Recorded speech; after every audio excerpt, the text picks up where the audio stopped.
All right, everyone. Welcome back to our first community rocket pool Twitter space since ETH Denver. The whole team was down there, so sort of sidelined our usual cadence for Twitter spaces. But we're back now, and we're joined today with special guests from Silo Finance. Silo Finance is a lending market that is now, I believe, on both Ethereum and Arbitrum. So we will be spending the first half of today's call talking a little bit about lending markets, silo finance, and how Rocket Pool might fit into that equation. For the second half of today's calls, we will be talking with the team about what went down in ETH Denver and what we can be looking forward to in the next few weeks. Perhaps we'll even talk a little bit about Gurley, as that happened today as well. So without further ado, would you like to introduce yourself, the team, the representatives from Silo Finance?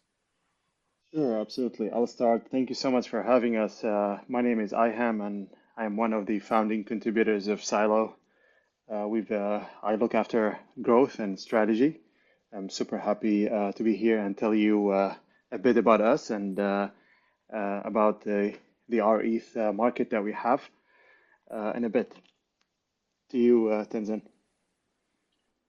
Yeah, I'm Tenzin. I'm also from Silo Finance, and I head up the BD. So a pleasure to be here. I love Rocket Pool.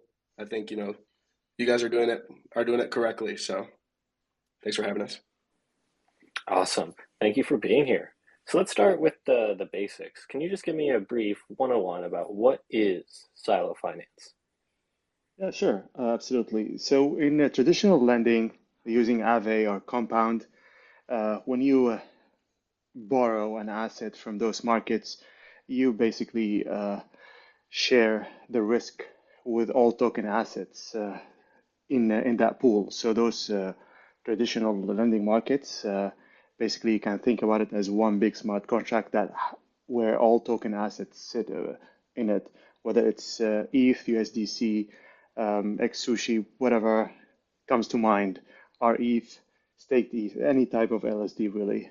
So when you borrowed back in the day or even today, you were exposed to the risk coming from any of the token assets. So back in the day, last year, we thought of doing lending differently. So we created Silo Finance. Basically, the word silo is kind of like an isolated, basically dumb market where, for example, today there is an isolated market for rETH that only is that sits with actually it's a three asset market. So it's you've got rETH, ETH, and a stable coin in it, and it's totally isolated from all markets in the protocol. So this completely kind of like delivers lending in a very different way from traditional lending markets where users are not exposed to any risk coming from other markets. So kind of like you can think about each silo as a mini lending protocol within the protocol. Can you walk us through just the basics of the basics of the risks involved with lending markets? As in, what are liquidations or what happens in liquidations, and what are the significance of the health Right. factor? Yeah, so first of all, actually, liquidation isn't really any risk. It actually protects from risk. What is risky usually in lending markets? You have two kind of types of risk. Risk number one, smart contract risk, if of the token asset itself. If you could, for example, in actually that happened in Venus or Cream multiple times, and very closely actually with probably even Aave with XSushi back in the day. If you could, for some reason, uh, infinite mint or technically actually infinite mint one of the token asset, you could technically, siphon all funds in the protocol. And that happened back in the day with Venus when they could kind of and Cream. So that's kind of one of the risks. The other one comes from the price feed or the price oracle within the system itself. So if you could fool one of the protocols today into thinking a certain asset is worth 5x what it is, you could borrow more than your collateral value, and also run away with any funds that you can find. That's kind of the second one, second type of risk. So really, shared pool model, whether it is any lending today, like the traditional lending markets, they expose users to all sorts of risk. So those protocols, they're as strong as their weakest asset, if you want to kind of put it that way. So if you only list 4 or 5 assets where you could always guarantee their price properly, number one, and those assets cannot be minted at will, you're good. But once you start adding to the shared model, shared pool, you start adding more tokens, all users become exposed to the risk from those additional tokens that you add. That's why you could, for example, recently Aave had to pause many assets that could be used as collateral, and eventually ended up with 3 or 4 assets. That's because of the way it is designed, the shared model. In Silo, each token asset has its own market. It's isolated. It's a separate smart contract. And when you deposit rETH to borrow ETH, for example, or to borrow a stable coin, you don't care if Curve, for example, gets manipulated or attacked, or if the protocol adds another market. Technically, those markets are not connected. Awesome. So the risk associated with the most common lending markets like Aave, Euler, is that all these assets tend to sort of become intermingled in the same debt market. And so if there's a leak in one asset, well, now every asset's at risk. And because of the nature of DeFi with flash loans and just huge amounts of capital and black hats waiting on the sidelines, as soon as one leak is found, the entire protocol can be effectively in Absolutely. danger, right? Yeah, So, and apologize, I probably misunderstood your liquidation comment. Yes, if right. also you could, for any reason, could not liquidate Curve like what happened in the day, or for any reason, yes, you could technically uh, uh, run away with any token asset that you can find in the protocol, be it USDC, ETH, or anything like that. Correct. Mhm. Uh, Yeah. we've seen that attack happen play out in some Compound V2 fork specifically. Uh, so this is sort of the reasoning behind the Silo Finance's isolated design. Uh, can you describe what oracles what your protocol uses? As you mentioned, that is sort of the other area of risk associated with lending markets. You have the smart contract layer and how they're organized, but Right. Yeah. isolated versus Yeah. protocol, right? Uh, Mhm. Absolutely. And really, every market, uh, basically, every isolated market can read prices through different oracles. So we tend, and by the way, our protocols is DAO owned. It's so the DAO has to vote, for example, what oracle to use. So we use Chainlink by default. If the token asset has a Chainlink price feed. If it doesn't, we usually tend to use Uniswap v3 TWAPs, and we set them up in a way that we read the 30-minute window. So we kind of make sure that the price is always time weighted enough to provide kind of like uh, a risk resistance, I would say, or manipulation resistance to manipulating the price. That's the second. We also sometimes tend to do custom oracles. For example, sometimes certain assets the value of a certain asset is derived from another asset, so like the way it is with GOM and OM. So we do that. But then, technically speaking, oracles, we always tell our users, we have isolated markets, but if you don't trust the oracle in a certain market, just don't use the market at all. It's as simple as that. But they're isolated. So some people tend to have risk. Some people tend to have high, I would say, appetite for risk. Uh, and in general, I personally trust Uniswap v3 oracles if they're set properly and if the pool has enough liquidity. I tend to trust them as much as I trust any a decentralized Oracle network. So we are very flexible in that matter because the Oracle is just a module kind of like that sits on top of the protocol. So recently, lending platforms have been tested, and Oracle specifically have been tested in the USDC DPEG. There were some protocols that very bravely, let's just say, had USDC hard peg to one, and so on and so forth. Was there any takeaways from for your team about what the recent fiasco happened, as well as recent exploits on lending markets? Both happened quite recently, so I'm wondering if either event gave you some takeaways. Right. Well, I think if you're reading the price of USD of any token asset, you must read the price, the real market value of that asset. And I think personally, I don't think that's a good decision to kind of hard code it to a dollar. In our case, we have a stable coin, and the design of the stable coin, it actually hard codes it to a dollar in the system to create arbitrage opportunities. And but what we have discovered recently is that really it doesn't matter how you technically price your stable coin. If the stable coin's main liquidity on chain is kind of is sits with USDC in a pool, well, the USDC is going to take you down with it. And we've seen it with, Right. yeah, exactly. So our stablecoin was probably actually 40% backed by USDC, and still it just tracked USDC very closely.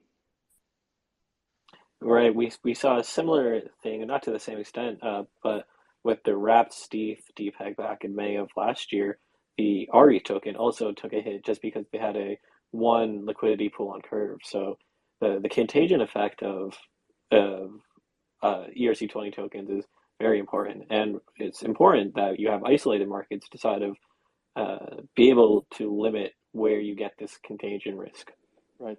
And also another way we do it is that we usually tend to give kind of like a little bit of conservative max loan to value kind of for certain assets or for the bridge assets. So such that even if the token, if the stable coin depegs, let's say to, and actually in our case, it actually depegged to almost 88 cents if you kind of remember, and still users could not benefit, could not exploit the system because of the lower max LTV kind of ascribed to those assets. But yeah, I think one liquidity pool is not enough. The bigger question is, well, if you don't trust USDC, well, how do you, what kind of token, what token do you choose to pair with? Do you choose USDT? Do you choose LUSD? And an LUSD, for example, depegs upward.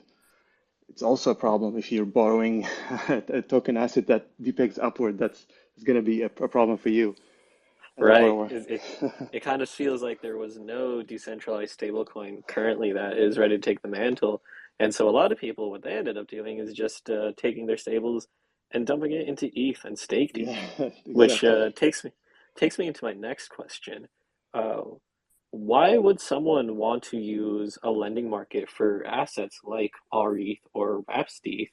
And could you describe a little bit about what leveraged staking is and how lending markets play a role in facilitating it?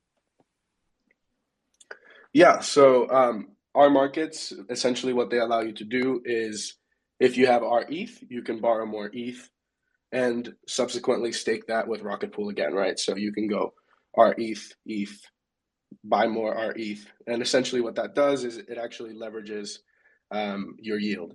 So if you're earning 4%, but you're paying only, 1 to 2% interest on that ETH you're borrowing, you're effectively boosting your yield by 2%, minus the LTV dilution. Um, but yeah, and must be said, we actually have rewards for our ETH in our markets, um, and they are not showing in the UI yet. But if you are a depositor right now, you're earning a hefty yield.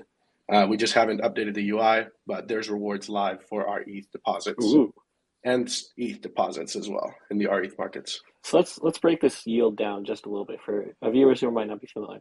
If you want to participate in this kind of hyper staking, another term for it, what you do is you take your liquid staking token like rETH, deposit it, you borrow ETH against it, and restake it, and essentially just increase your overall staking exposure while paying a slight borrow fee. And then on top of that, you have any liquidity incentive, or sorry, farming incentives or protocol incentives on top from Saddle Finance. So these all sort of compound into each other to create some pretty juicy yields.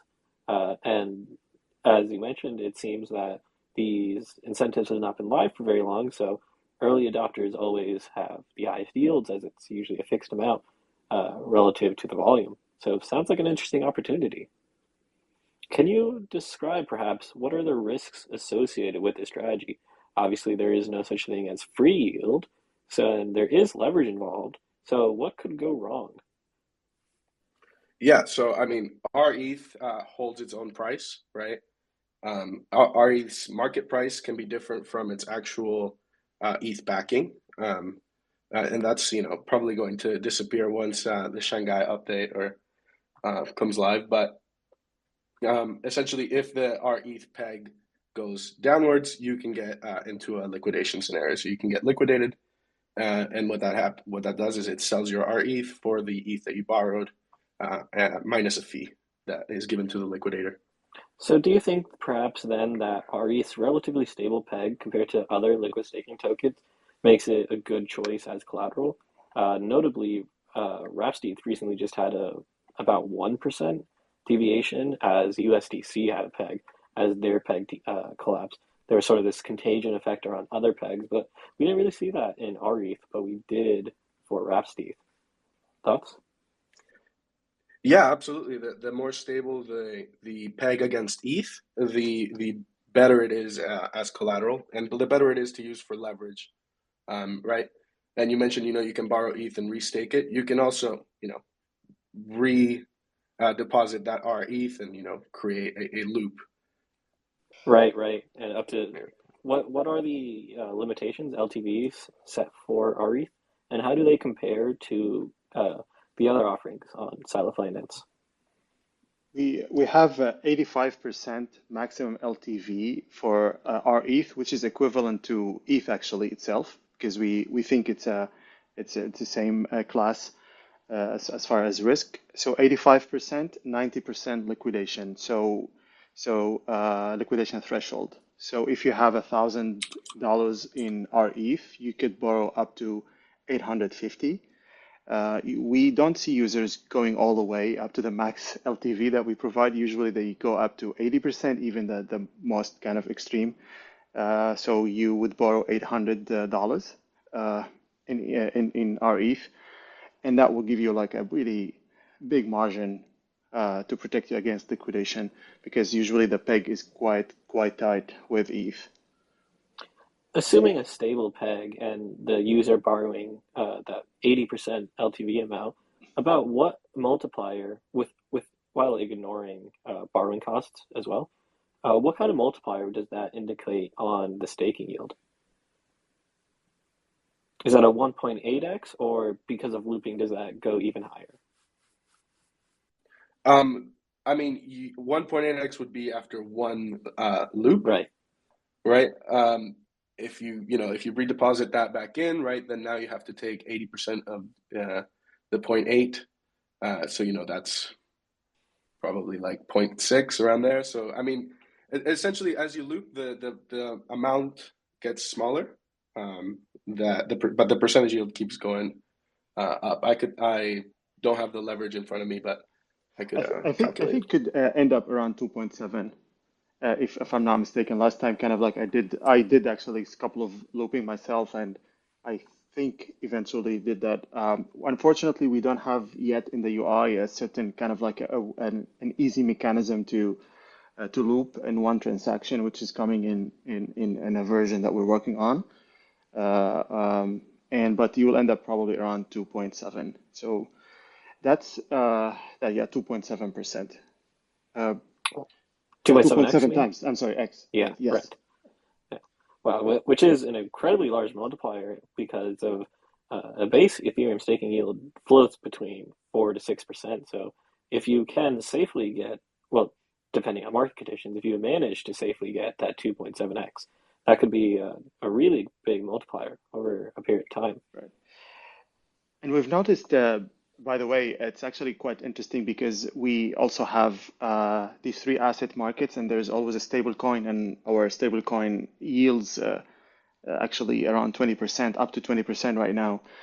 We've noticed that there's also in other markets, also other LSD markets, there's a segment of users that don't loop ETH, which is kind of weird, but they do usually deposit and they borrow stablecoin, and they basically just want to ape into the stable farm, Right. basically kind of yield, yeah, the stable coin. Yeah. It's a respectable strategy. It's one that I used to do myself early on. I didn't want to get involved with managing the looping of and health factor situation, so I opted to just go with stable coins and sit fairly comfortable just watching the ETH price. Yeah, exactly. Exactly. Exactly. That's the only risk that you have if our ETH kind of goes down in value as ETH goes down, and that's your Right. only risk, really. Yeah, It's easier to watch the ETH price than it is the that's true. rETH peg. 100%. Uh, Yeah. so how are borrow costs calculated within the protocol? With Aave, for example, the cost to borrow ETH against rETH goes up the more rETH is, or sorry, the more the overall amount of ETH the protocol uses is taken up. However, this is a fixed, isolated market. So how does that translate? Yeah. Well, we use a dynamic interest rate model. It's kind of like something we've developed for our isolated markets, uh, up to the optimal point that we would like to target, which we call it the optimal utilization of ETH, which is around 70% of available ETH in the pool. Up to that point, the rates are typical, the market rates. They similar to Aave. Up to the 70%, once we cross users borrow more than 70% available on the market, we start activating a time multiplier that adds almost at a fraction of a point every day. So basically, it kind of hikes the rate upward gradually and predictably, of course, to encourage more deposits up to what we call a critical threshold, which is around 90%.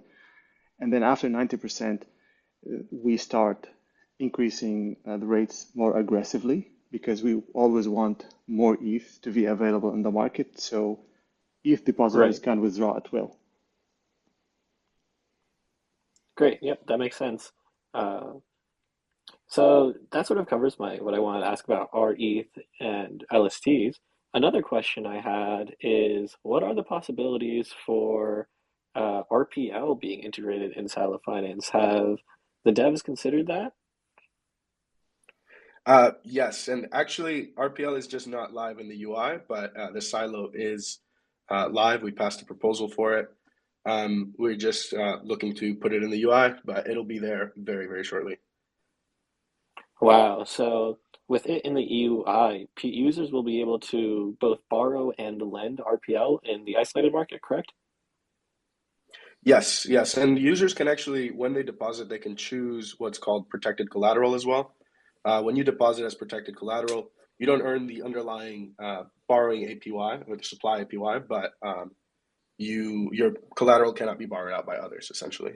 Interesting. So what is the benefit of that to the protocol if the collateral is deposited but not used, it sounds like? The protocol still gets to collect interest, so you can still collateralize the position and take out a loan. But it's of less benefit to the platform, but it's just something that users prefer. Maybe you don't want your assets to be borrowed out. We're seeing actually it's one of the most used features. If you, a lot of users want access to their collateral all the time, especially if you're looping in the strategy, probably not targeting to make supply APY on your rETH. You're technically speaking want to get the native APY, and you always want to have access to your collateral to close your position anytime. So in this case, you would probably choose protected, basically collateral, disallowing others to borrow your collateral, but you could still loop. So there are so many use cases, to be honest, like this. So we're seeing even sometimes like DAOs want to maybe borrow some stablecoin or ETH, and they don't want to make large amounts of tokens available. So kind of they don't want the token to be shorted heavily. So Got it. that's also a second one. But most importantly, it's just you always want access to your collateral, and you don't care to create to make more supply APY. So you would just deposit it protected and just always have access to it. That immediately reminds me of what happened to the Curve Exactly. co-founder, who Exactly. had all his Curve. Yep, yep. Who was, but he ended up, I think, in the end, profiting because of just the weird market dynamics that ended up resulting around the Curve token. But that is Yeah. not a situation people want to deal with. Yeah, Uh, exactly. Well, we've been talking to him since then, inviting him to use Silo, luring him with this protected status, and but he's like, no, not yet. We'll see. yeah, he's Oh, very there's cautious large. about Well, he has large bags. Yeah, it's like 100 yeah. million. He's very sweet. He really Super nice. supports decentralized technology. Absolutely. Yeah. So, what other assets will be available in the RPL pool? What's in the fixed market? So RPL consists of RPL, the token, what we call the base asset. And by the way, all token in the system can be collateral, so can be used as collateral. So the RPL, ETH, and XY, the stablecoin, and I'm sure we'll find ways to kind of get some XY to RPL, so users can can borrow XY as well with RPL. Sweet. Sounds like it'll be a useful pool. Are there any future plans that you want to talk about for Silo the Protocol, chain expansion, or any bread you want to give listeners tuning in? Oh, sorry, I should mention bread is the term that we in the Rocket Pool community use for alpha. Ah, Yeah, we obviously we have our incentives program, so our incentives are live. Users are earning them right now. They're not showing in the UI, but I mean, I can tell you the rETH deposit APY is 688%. Obviously, there's Wow. not that much 688%. Can I just deposited, repeat but that? Wow. yeah, Just for the supply, obviously it's going to go down of course, yeah. when users deposit. But yeah, and also depositing ETH is about the same inside the rETH silo. Um, yeah, and obviously you can borrow our stablecoin, deposit it. Our pool yields something around 21%. We have a large protocol holdings of CVX, so that allows us to kind of feed the pool with yield constant. And then we have some bigger releases coming very soon. We've audited with Chain Security, and we're just waiting to receive it back from audit. But we're adding support for Curve LP tokens with a convex integration, so you're able to earn the full yield of your Curve LP tokens inside of Convex and borrow against them. And you can take out ETH or our stablecoin, which then again you can stake for an extra 21% APY. There is a Curve rETH pool that recently was launched by the same person we were talking about earlier. So that sounds great. Awesome. Yeah, absolutely, and we'll make sure to take a look at it and try to support it from day one. So, All right. Any other final closing thoughts you guys have? Otherwise, it's been an amazing call. Thank you for being here. we just invite tomorrow morning ET, we launch the UI, and we invite the community to kind of explore Silo and deposit and borrow and enjoy the risk isolation market.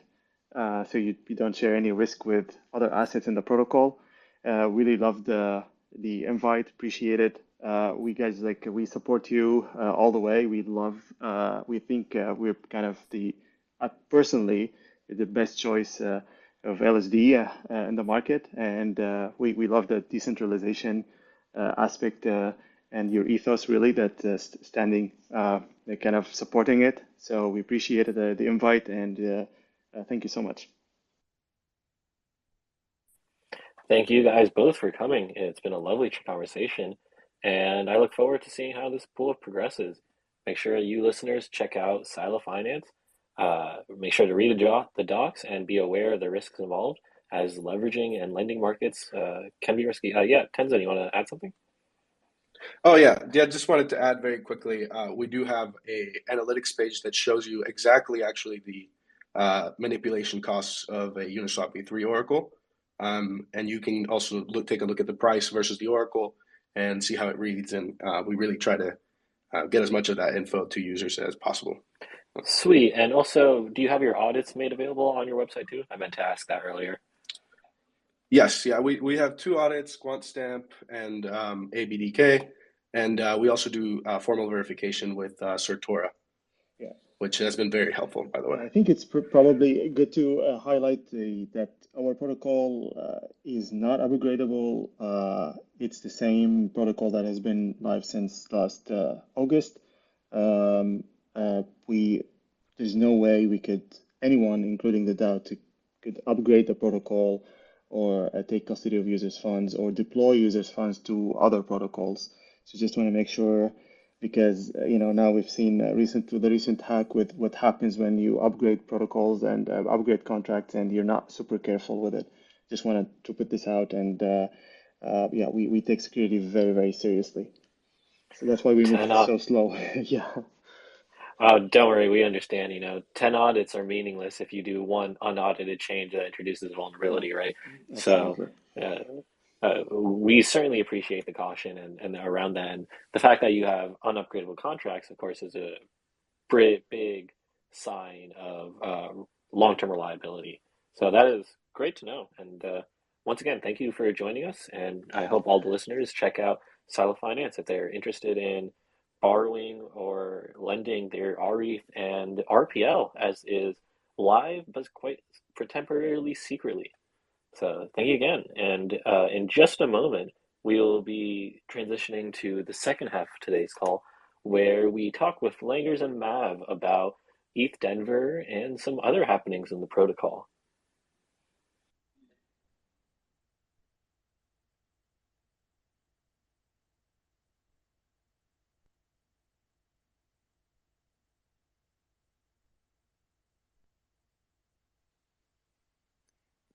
Not sure if Langers is still connecting, but yeah, there certainly have been a lot of happenings over the past 2 weeks.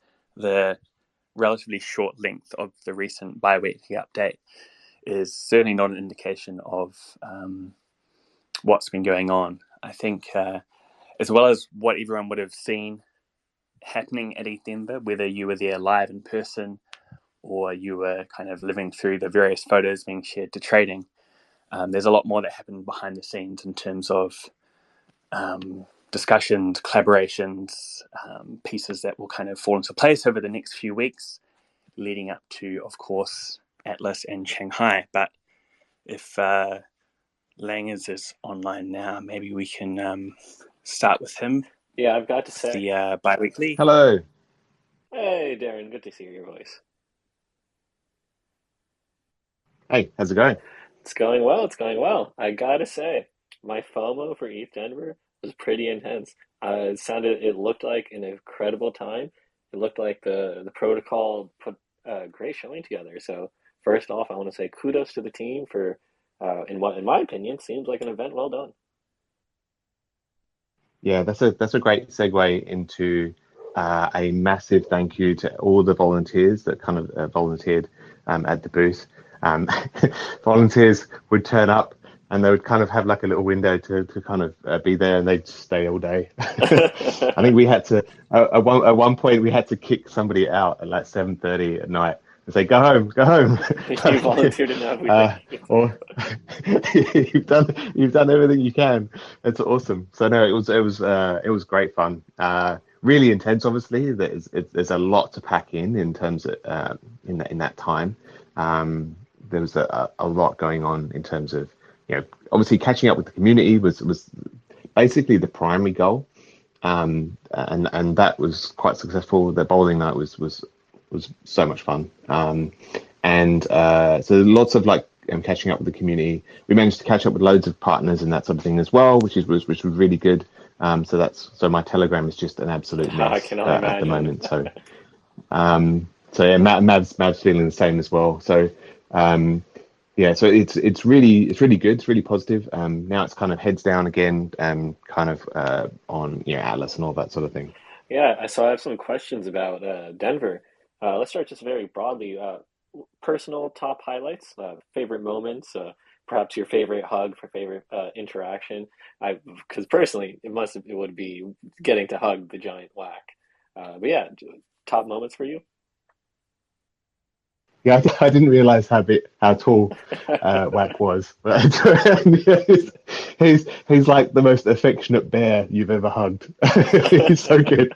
He's great. So no, I think interacting with the volunteers on the booth was really cool. Getting to meet all these people that we've kind of seen online and that sort of thing, but not had a chance to kind of meet properly. As I said, the bowling night was really good because it was just kind of hanging out. Joe was usurped, right? And actually, so one of the best moments was seeing Maverick just dominate. It was quite funny. I swear, Mav, you must have been practicing for quite a while beforehand because he was really dominating. But so that was great fun. I bet there was Mav, do you want to talk a little bit? Is it true?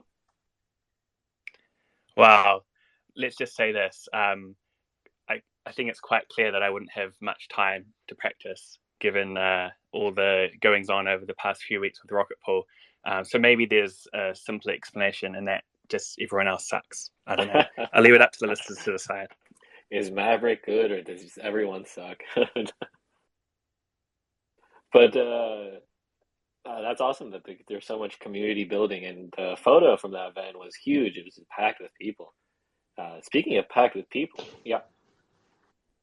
Oh yeah. So the other thing is, so just on the booth, a lot of people, obviously from other protocols and that sort of thing, that would come up to us and either be really interested in kind of integrating with Rocket Pool, or trying to shill us and stuff. But that was really good. But so many new node operators. I think Kane just by himself managed to introduce like another 10 node operators. Wow. So it's that there's definitely kind of massive appetite there, particularly kind of post Atlas. I think a lot of people are waiting for LEB8s. So that's really exciting as well for kind of the future. How did the attendance of the Rocket Pool booth compare to some of the other booths? So so I didn't get to walk around that much. I was either presenting or on the booth, or kind of doing podcasts and that sort of thing. But so it seemed like Rocket Pool was definitely the buzziest. Like there's just a lot of people hanging around. I mean, some of that was because we had so many volunteers as well, but I think we were definitely kind of one of the buzziest of the booths. It was. Yeah, I think the whole place was busy. The ETH Denver is a massive event. There's so many thousands of people that kind of turn up. So there's people everywhere. But our booth was definitely buzzy. One thing that was attracting that buzz was the bike. Can you talk a little bit about the bike, the pub associated with, and a rough guess at how many people you think participated? Well, we probably have the POAP count to determine.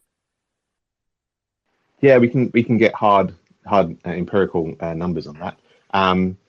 Or if the Wi-Fi allowed you to claim the POAP is the thing, as it was always an issue. But so no, the bike was amazing, and I think hopefully I'm not getting this wrong, but like Ken and Fornax were majorly involved in that. I'm not quite sure if there's patches as well. I'm not, but there are a few people that are kind of involved in that, and it was definitely a a crowd pleaser.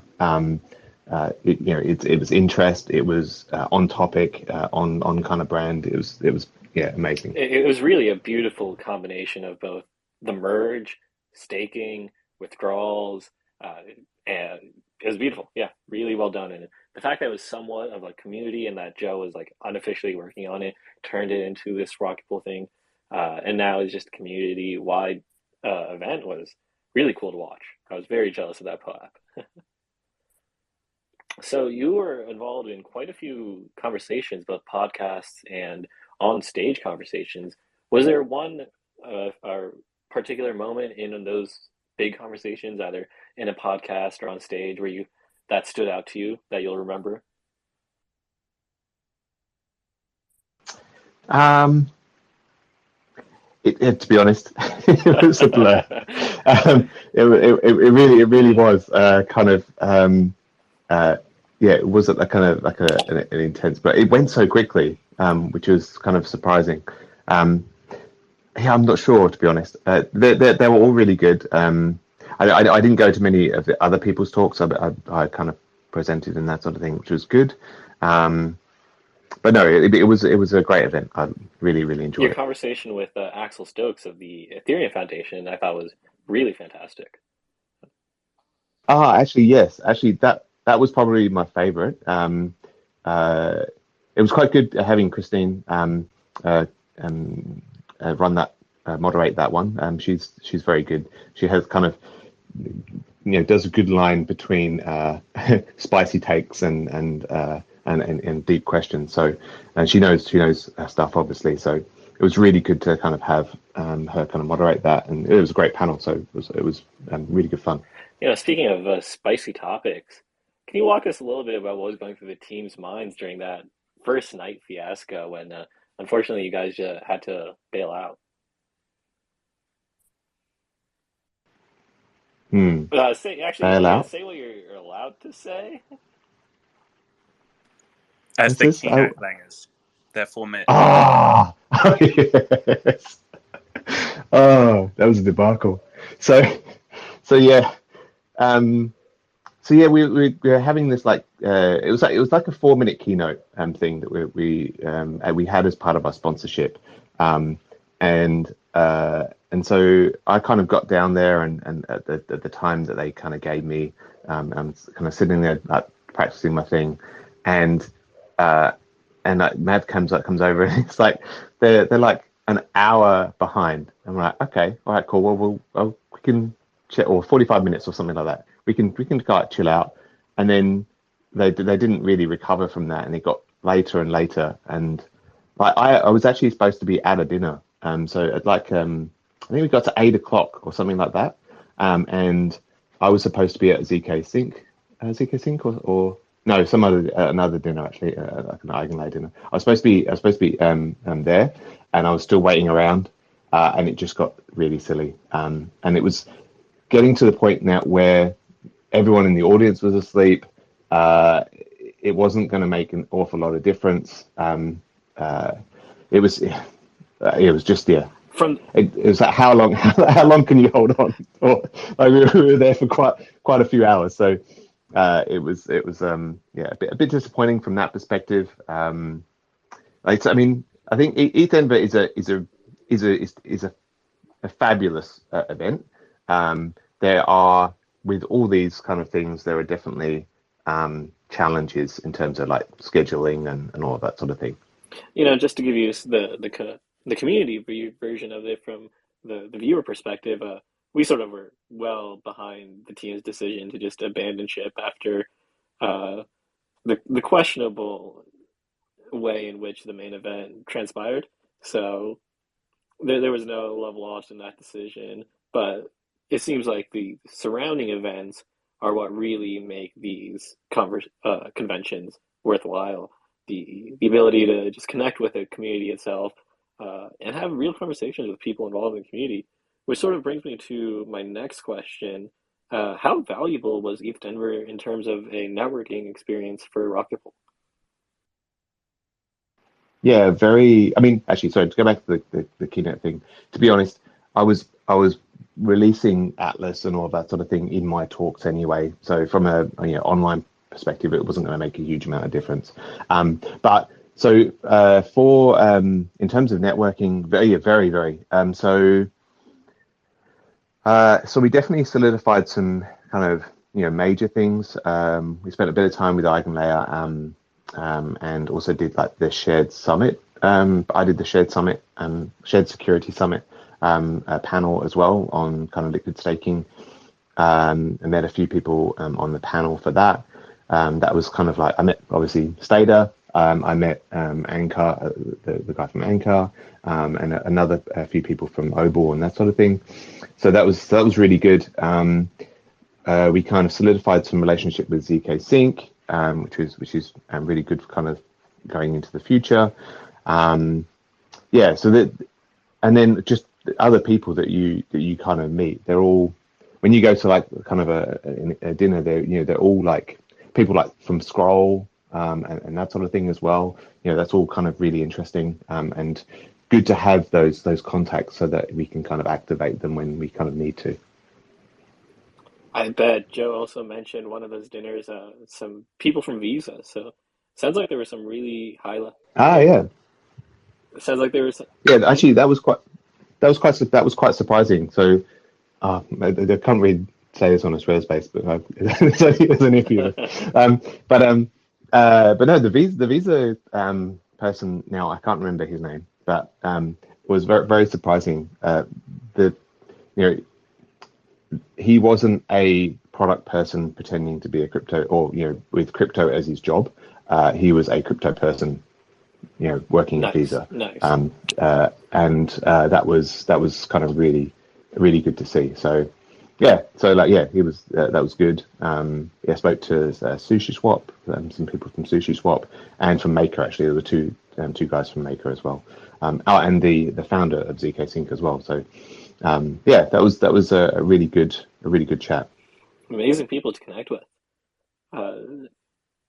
Are there any major lessons you think the team can take away as they perhaps come back next year? Yeah, I think ETH Denver's always going to be a bit of a community hub. I think to be honest, every event that we do, and we will probably do like just a couple of key events rather than like lots of it. Go to every single event. Is an opportunity to connect with the community. I loved I think we like in Dev Connect we did a night out where we did like a bar thing, like a casual bar thing, and I think that's worked just really well. Doing that and with this it was a bowling thing, but I think the kind of casual get together after a conference worked really well. But I think every event that we go to is an opportunity to connect with the community, and that's the main takeaway from things. Apart from that, I mean, the booth thing, again, we'll probably do that sparingly. Not a lot of events are like that. So ETH Denver is like that, where booths are a thing, and you can make the most of it. Other events aren't really like that. So we have to kind of like tailor each experience to each event almost. DevCon is the opposite. There's basically nothing, and it's more about the sharing technology and research and connecting with people like core devs and researchers. So I think we're kind of figuring out for each event what the main drivers are, or what the main goals are for each event, and they're different for each one. It's crazy. They both have their own ethos associated with them, but are subsets of the Ethereum ecosystem. And Rocket Pool is reflected in both as well, right? Where you have sort of like the core people who really care about the core development, who will still attend Dev Connect, but then you have the community focused, decentralized focused people who tend to come more towards ETH Denver. They're both wonderful events, and it's interesting how Rocket Pool can serve both niches quite effectively. My last question on ETH Denver, I'm not sure how much you'll be able to reveal about this, but I've heard rumors of bread floating around members that attended ETH Denver associated with the path forward. any details you might be able to spill about this? But Yeah, I think I can tell you what I know, but um, I'm cautiously optimistic because it's like it's difficult to. First of all, it's secondhand, so I need to try and yeah, it's secondhand, so I need to find primary sources for the information. But also I want to see how it kind of unplays, but there seems to be some movement on forced exits and potentially even like the beacon chain or beacon state root stuff. So those two things, particularly, I think I've heard that forced exits could well be a thing now in terms of there is an EIP and the core devs or researchers, sorry, the researchers are pushing it forward now. And when I mean that, yeah, the researchers are pushing it forward. So I'm like cautiously optimistic. That would be obviously great for us. It means that we've got those design elements in place from a solution design space. But we still need to kind of figure out. There's still a lot of work around that to try and figure out how we utilize those things anyway. But that's what we can do once we get Atlas out the way. Once we get Atlas out the way, I'd like to kind of pull the community together to have like a shared kind of roadmap. And so one of those things will be those finding out how we can utilize those elements to fix potential issues that we've got in the future, or to enable us to move to LEB4s. Whether it's forced exits or DBT or both, or all of that sort of thing. that's wonderful to hear. For some time now, the idea of forced exits has been around, but we haven't had that, ETH, Ethereum core dev sign off, right? And so now the idea that some of the core devs have signaled that, okay, the community has sort of shouted loud enough for long enough that we start considering it more seriously, is really bullish for staking protocols, as forced exits, as you say, is it just another tool in the solution space design? Most notably, it could, in cases of malicious or abandoned nodes, sort of prevent damage to the protocol. And then this, in theory, could enable us to lower bonding requirements going forward. But as you mentioned, Darren, this is a space of open research that will require a considerable amount of work to be done, as again, this is still an EIP form, and we don't know how it'll be implemented. But yeah, that's awesome to hear. So moving on now to the biweekly, there's some interesting stuff that has gone on in the technical side over the past 2 weeks. We saw version 1.7.5 release, which was important for some Nimbus users, but perhaps more importantly, or getting overshadowed by, is the fact that version 1.9 alpha is out, and it supports the Atlas and Chapella upgrades and is available on both Gurley and Zhejiang. Do you know if how version 1.9 handled the Gurley fork today? Well, my node was fine. Yeah. I haven't got an update on. I think Joe is all kind of monitoring and kind of that stuff, but it seems that RC1 1.9 RC1 handled it fine, but we will kind of see. There was a bit of non-finality this morning, which we'd be interested to see what the post-mortem is for that. It didn't last super long, but it did last like about an hour and a half or something like that, or maybe 2 hours. So, which is not the best. But then Gurley is a funny testnet. So, but it seems that the participation rate is back up to quite high now. So, but in terms of 1.9, all I can really say at the moment is mine was fine. That's awesome. Yeah, I did read a little bit about the difficulties around the fork. I was not around, unfortunately, to pay deep attention, but it does seem like it was the result of sort of the nodes on Gurlia being lower quality, a lot of outdated ones, rather than the sort of technicalities of the fork itself. So overall, hopefully, it looks like it'll be good, but we will wait for that post mortem.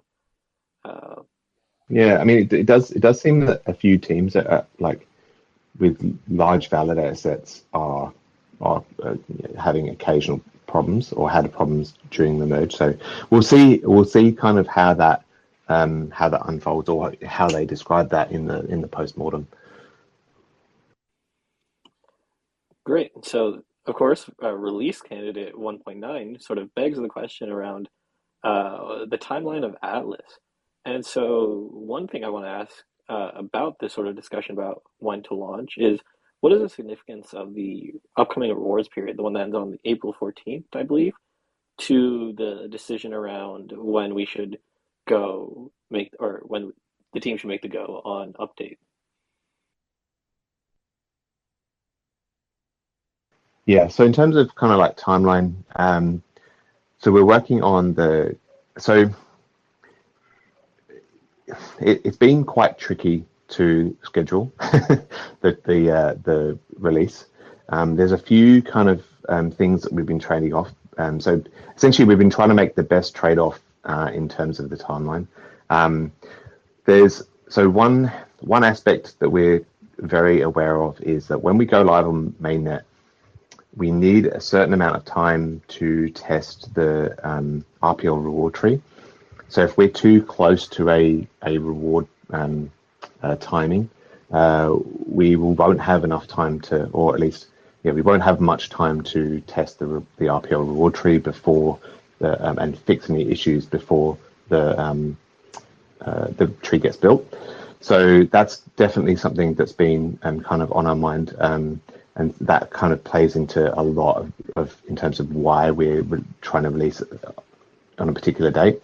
So at the moment, it's the day, essentially the day after the RPL rewards tree, which I think is the 14th. I'll double check the date. And it also depends because I'm in Australia. I'm in the future. But so it'd be like kind of like the day after the reward tree, or just basically just after the reward. The rewards will be built in April. Because then if we release then, it means we've got a full 4 weeks to actually make sure that the reward tree is being generated properly. The other factor that we're kind of factoring in as well is that during the Zhejiang testing, there's some changes, or sorry, there's a few changes that we've had to make to like the balance calculation. And we want to make sure that that is absolutely rock solid. So we want a decent amount of time on Gorelli to make sure that we tested out every single permutation that we could on Zhejiang, but there's no. It's always good to have like a wild in the wild test, and Gorelli is definitely that.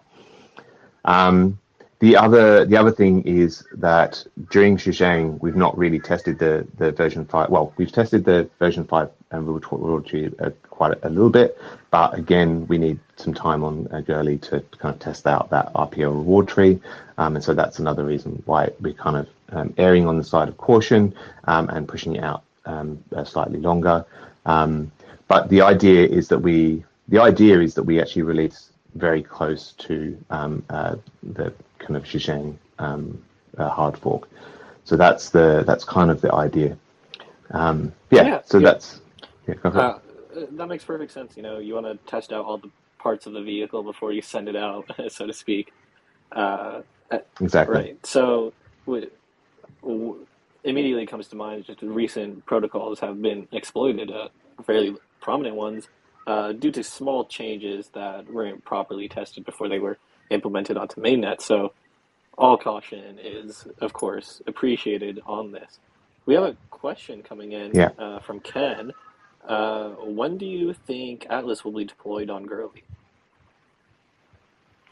That's a great question. So Kane is just finishing up so the actual setting changes stuff for Gorelli. So we will launch that first, and that will be done today.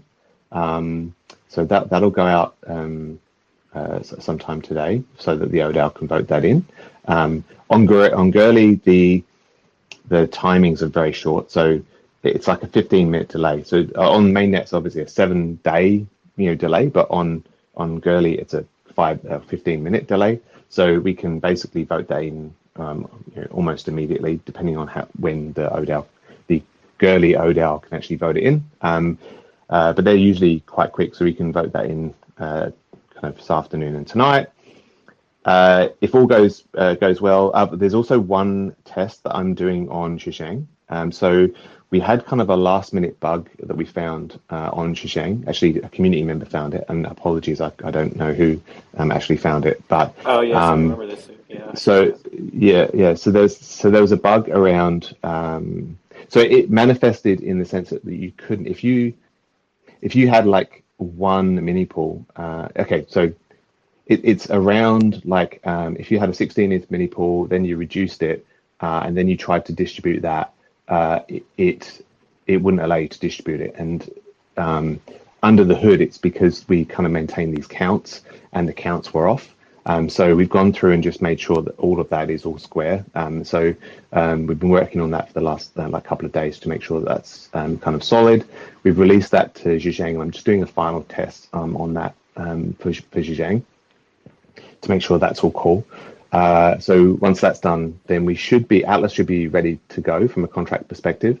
And so, as I said, we'll do the settings changes today, and then ideally Gurley tomorrow, so that we can kind of launch that, and everyone can kind of get on board for that.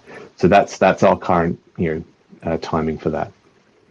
Okay, yeah, that really tracks.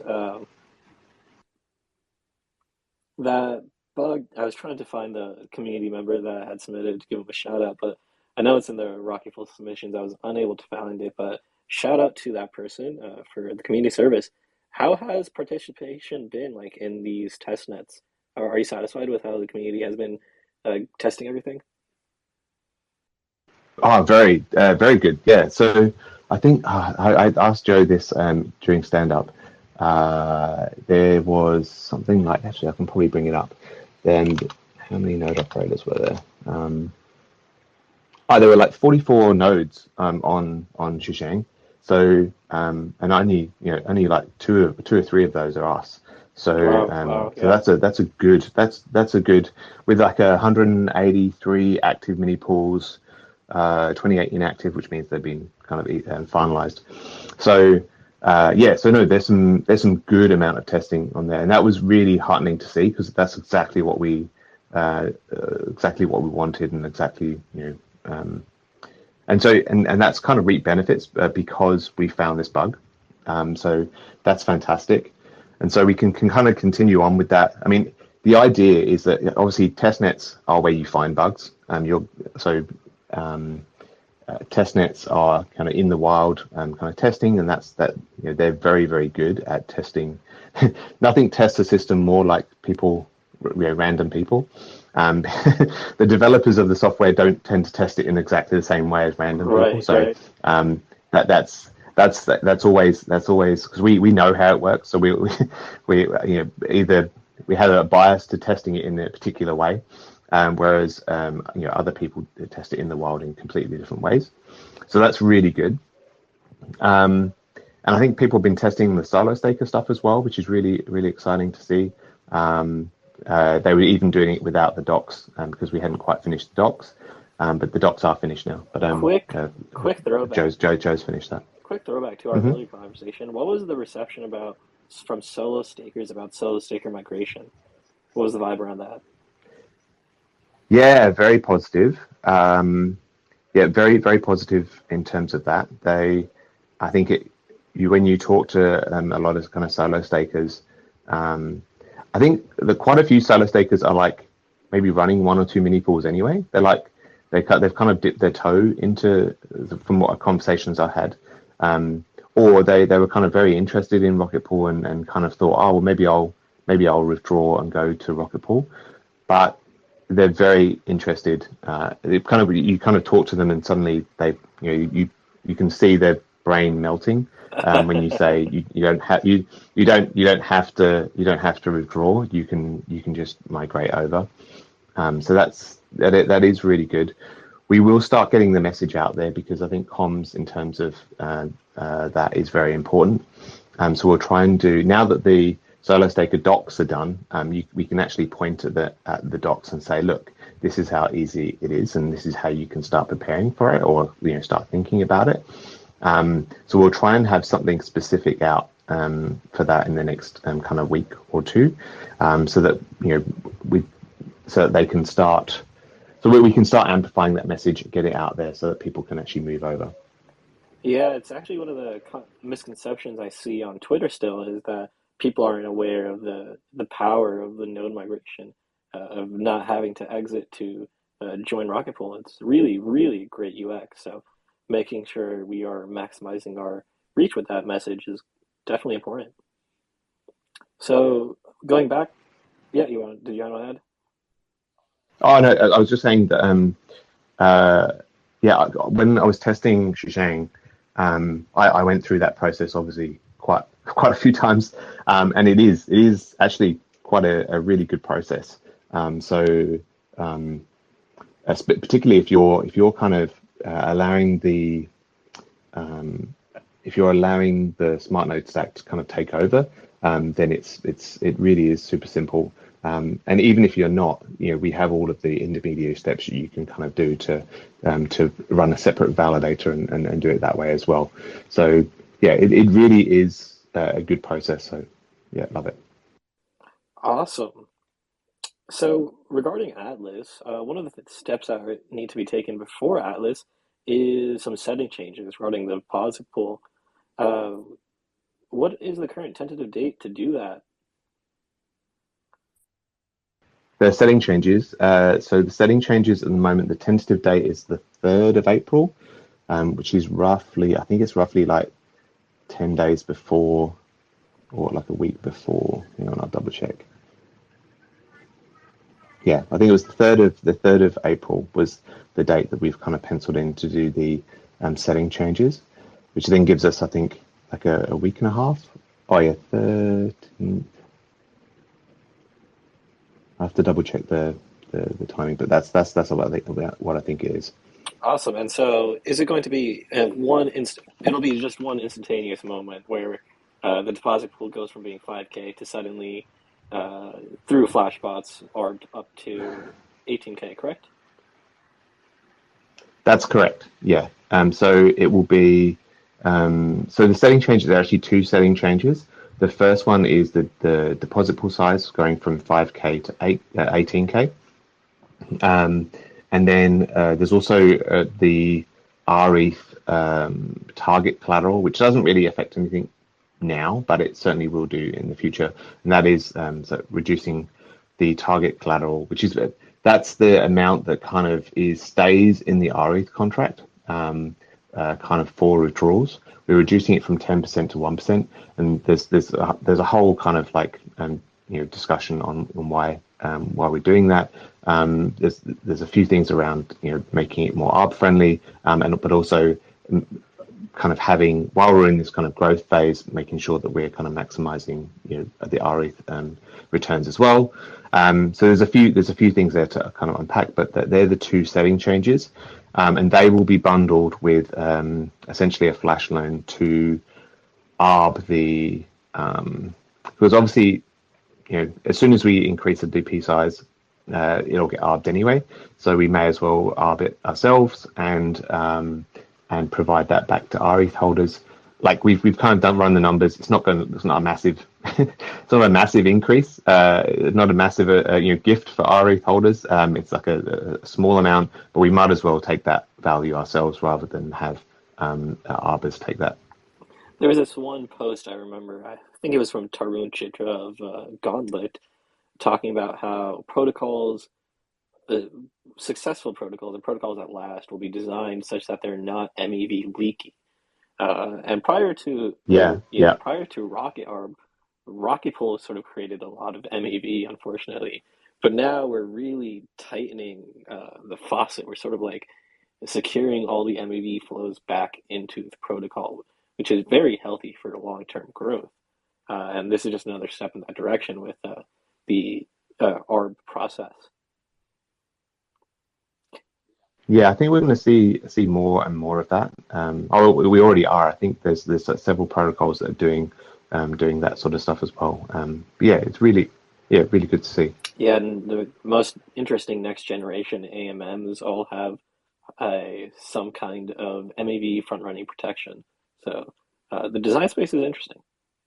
Another question that I had is I believe there are some upcoming Atlas town halls. Can you talk to us a little bit about what they will be and what they'll be about? Yeah, sure. So I'll kind of do leave the timings and that sort of thing up to Mav. But the Atlas Town Hall is basically just to have anybody who's interested come into and talk about Atlas. Any kind of questions that they have, or a chance to basically go through what Atlas is and what we're delivering. Run through all of that and then answer questions and that sort of thing as well. So it's a chance for anybody and everybody to listen to what Atlas is all about, and the dedicated sort of town hall. Sweet, that'll be a really good opportunity for people who have been a bit out of the loop to ask questions about the process. So exactly, it's very difficult to obviously keep up with everything that's going on. Which is why rocket fuel is so popular. Oh God, it's so good. But this does allow kind of a more interactive platform, so it's good. Jumping now into some of the more specific bi-weekly update details, the world of integrations for Rocket Pool. We've had a string of recent sex listings that sort of began with Binance and just has not stopped. So check out OKX, Deepcoin, AscendEX, and Bitpanda. These are, as usual, not affiliated with the Rocket Pool team, but they have chosen to list RPL. So if you are interested, go check them out. As of today's call, this is different. Mean Finance is another lending protocol, I believe. This is a DCA facility. Mean Finance has integrated rETH for people who want to maximize the cost efficiency of large orders to go into rETH. The Rocket Pool Community Rescue Node has also launched to mainnet, which is a huge achievement. There have also been community discussions around if or how the rescue node should be made available to other protocols, or perhaps even solo nodes. The rescue node, of course, is a community-led project, but I'm wondering if you have any opinions from the team's end on that question. Yeah, I think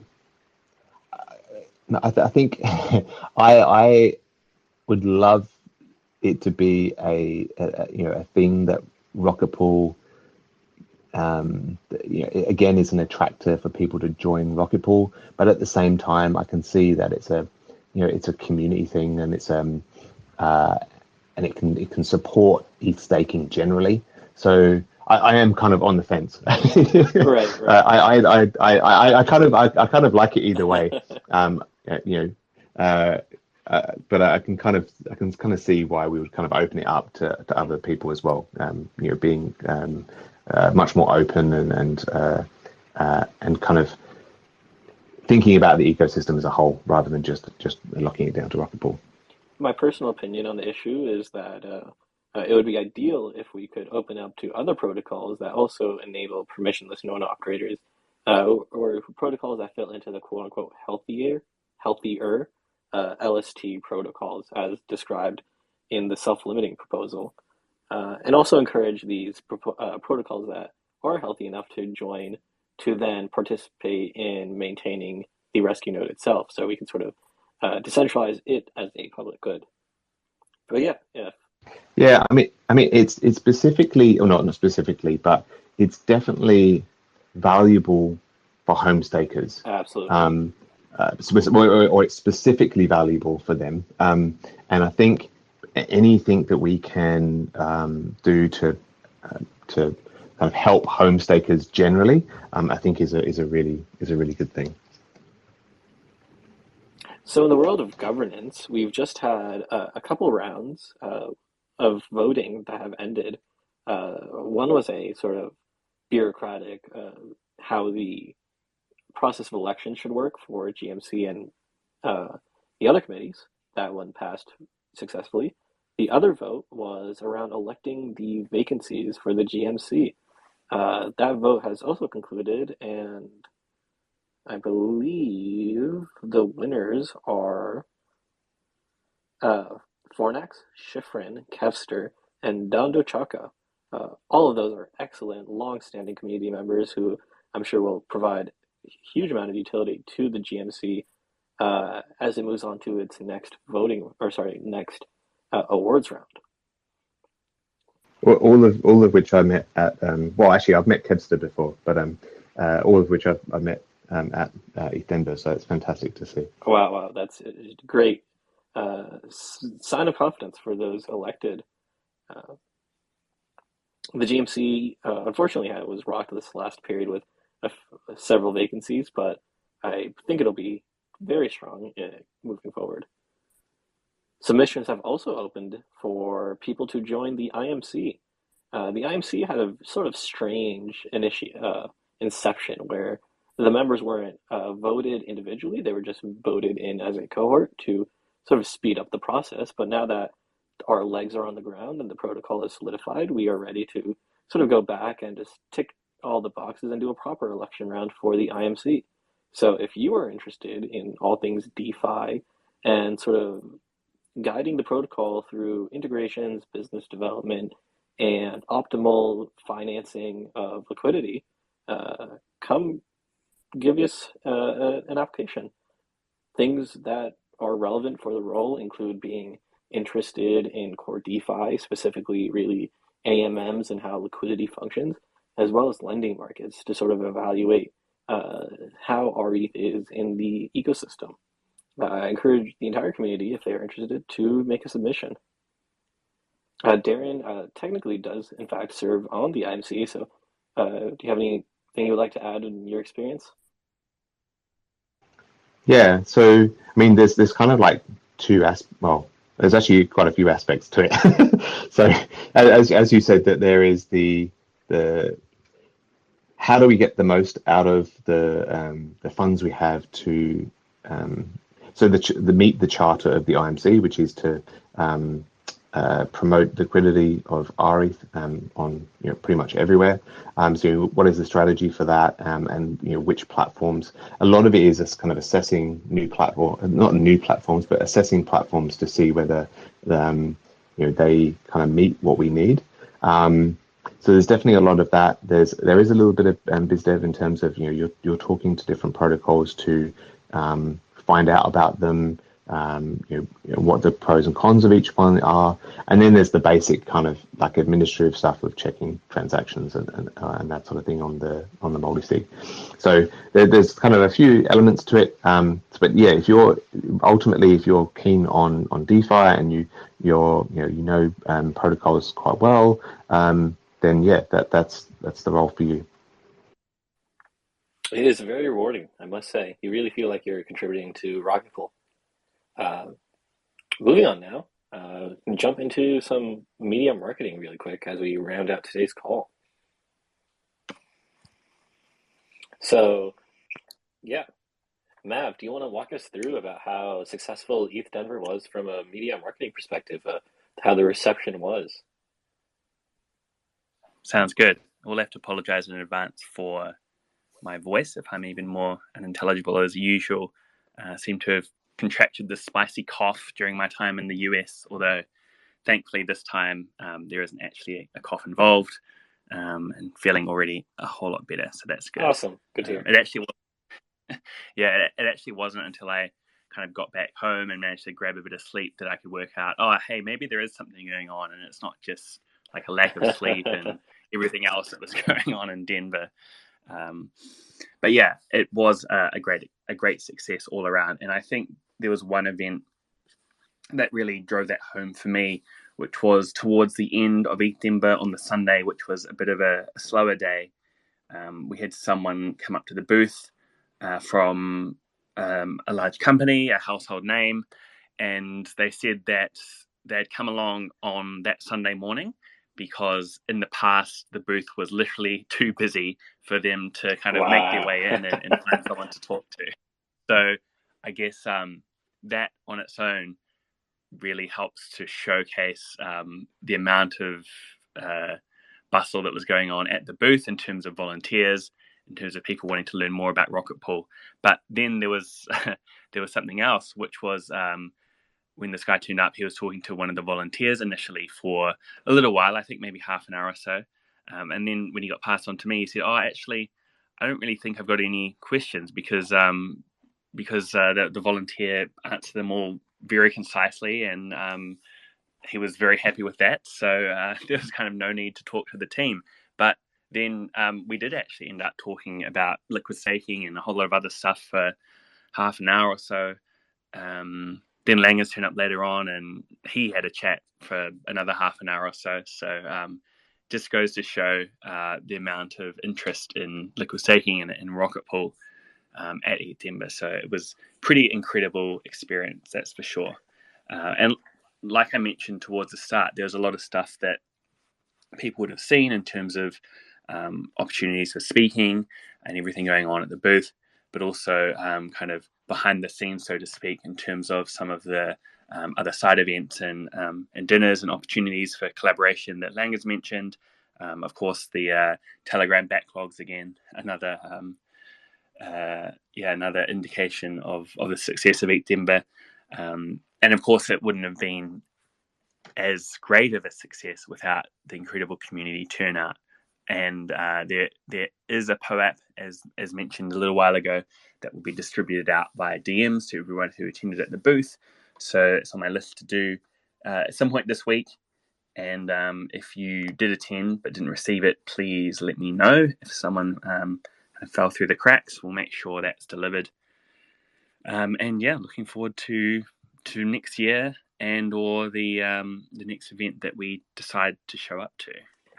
Yeah. I know there's a few going on all around the place. I've always wanted to visit Miami and Prague, so maybe we should put those two on the list, Langers. Although, unfortunately for us, everywhere's incredibly far away, so that is also an obstacle. I'd hate to think how long it would take to get to Prague from Australia and New Zealand.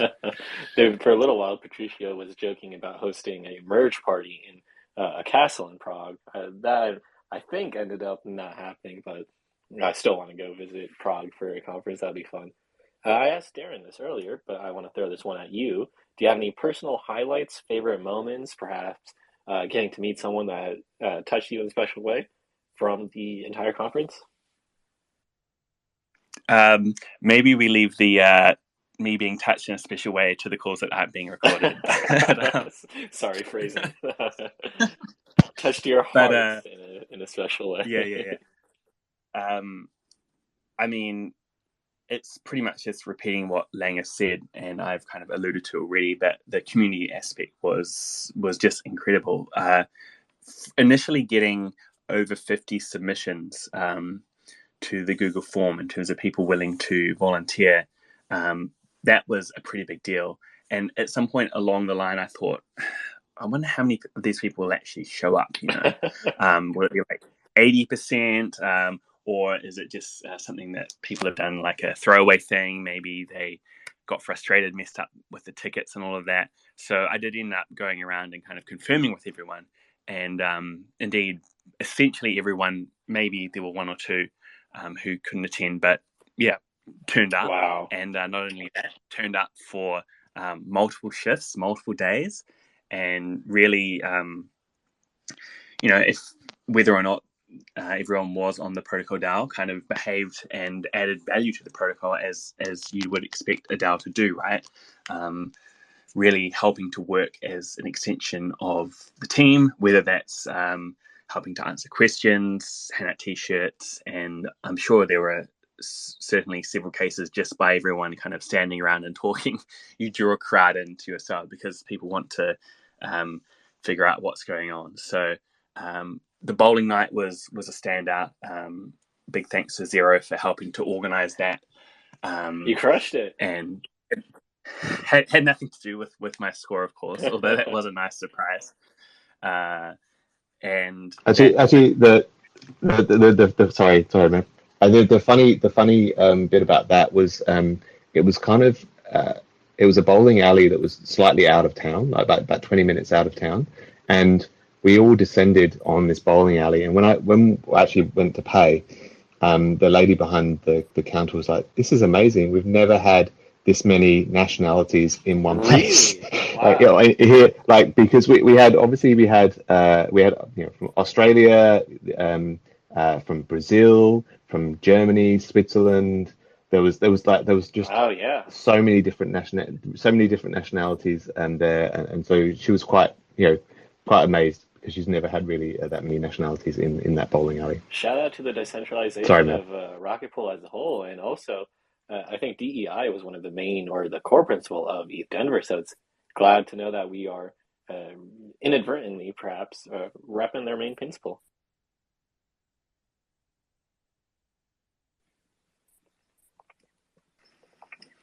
But yeah, obviously with what seemed like the entire industry in Denver, it was not only a pretty busy time during the event, but then also afterwards, following up, catching up on everything that kind of happened and all the new connections that were made there.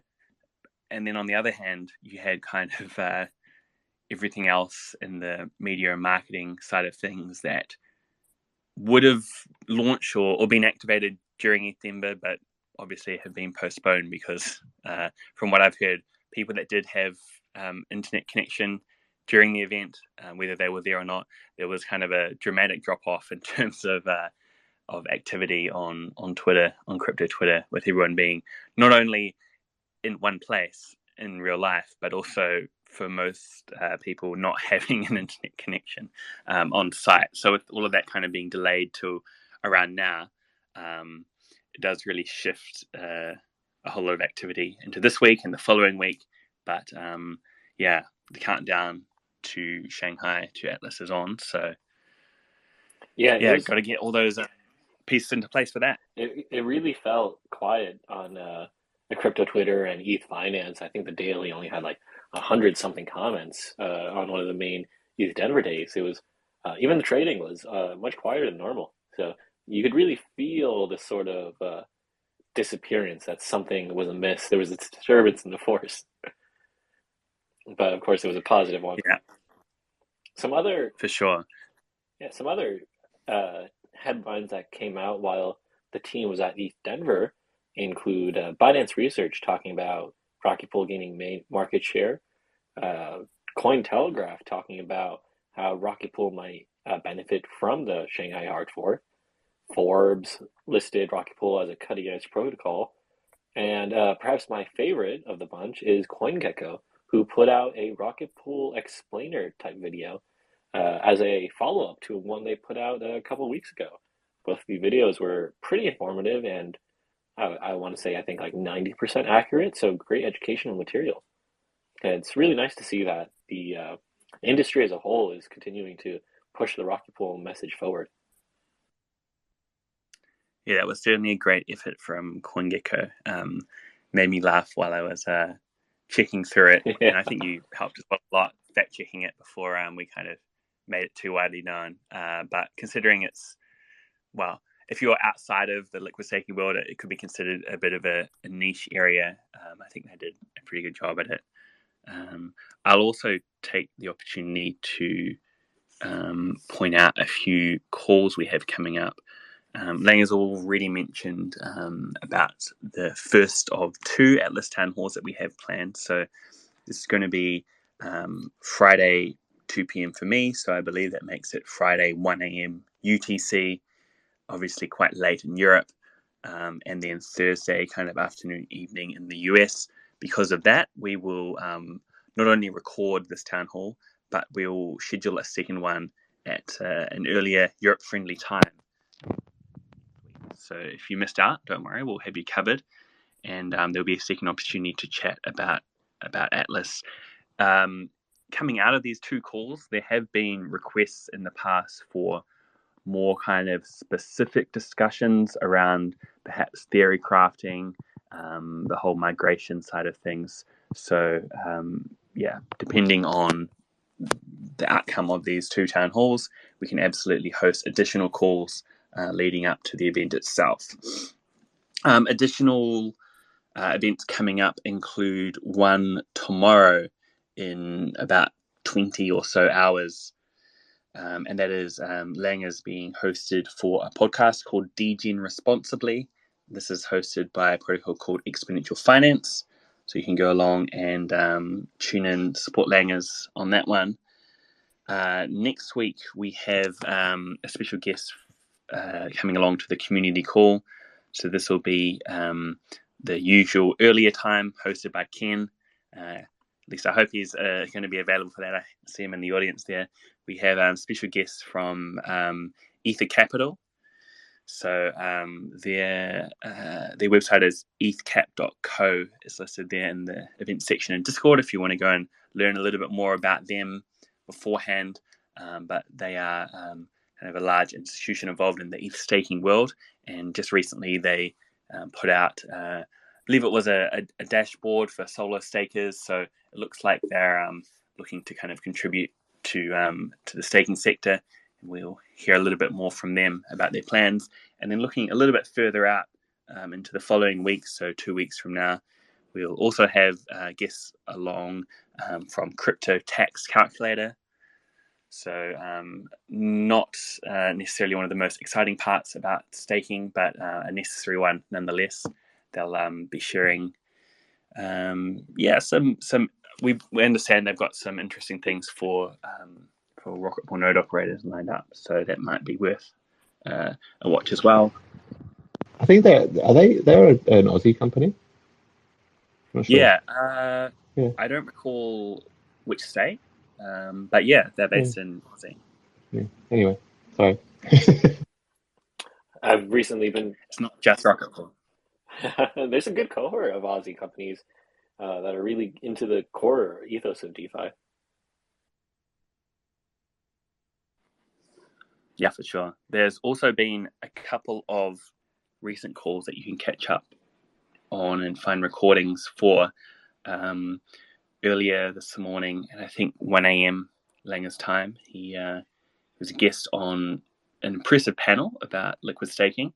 There is a recording of that available on YouTube. It was hosted by Staking Rewards, so you can find that from the Staking Rewards Twitter.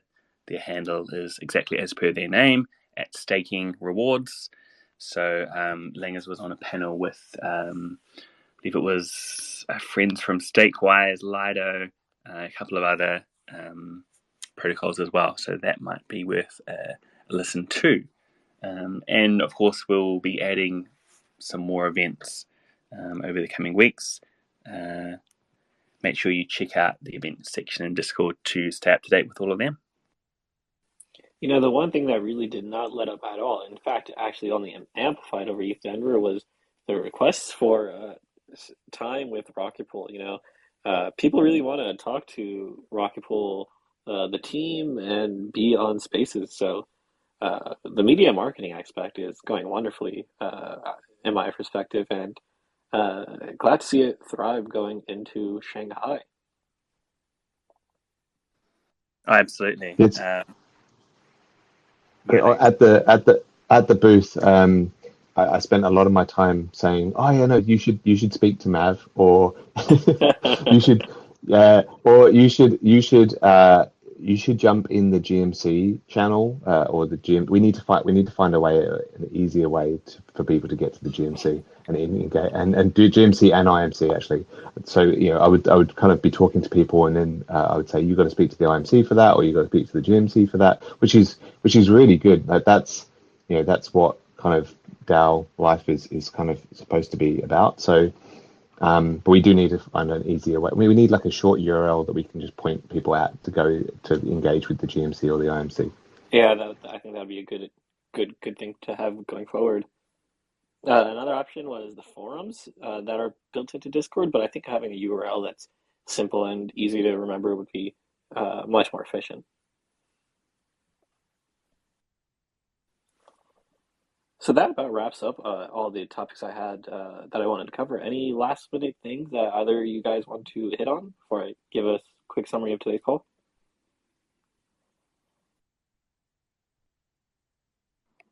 I think we're good. That's it. Alrighty, so thank everyone for listening. Today we were joined by Silo Finance, an isolated lending market who has listed rETH, and we talked a bit about how isolated lending markets differ from protocol-wide lending markets and why Silo Finance might be safer than some of the alternatives.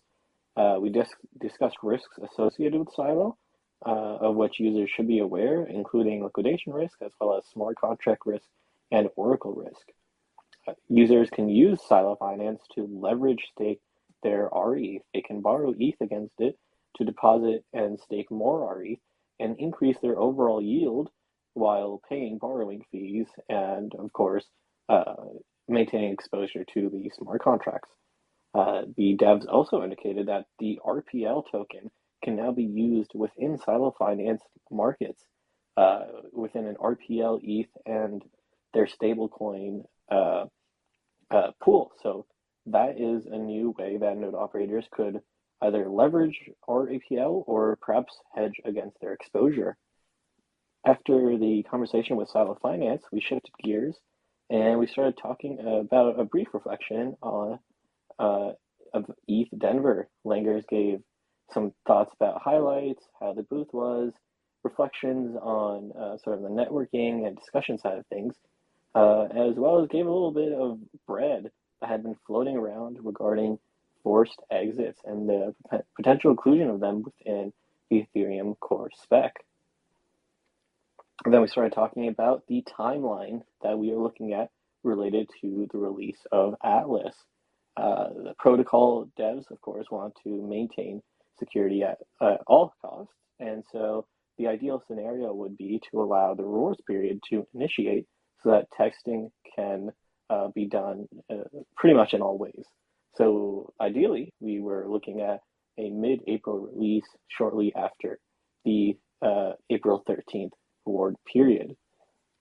Related to that, we also discussed protocol settings that need to be changed, such as the deposit pool, and there are going to be 2 town halls aimed at sort of demystifying and elaborating on all of this around Atlas.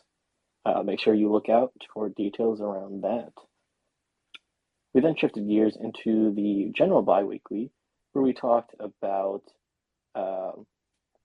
the integrations related to RPL, such as numerous sex listings, meme finance, and the launch of the rescue node to mainnet. One thing that we actually forgot to mention, which I sincerely apologize for, is the fact that NodeSet released their white paper. So NodeSet is sort of like an L2 on Rocket Pool, a semi-permission system where users can run nodes without collateral. So this is very interesting, and I highly recommend people check it out. We also discussed the governance votes that are concluded related to the GMC and management committee structures, as well as put out a call for IMC committee submissions.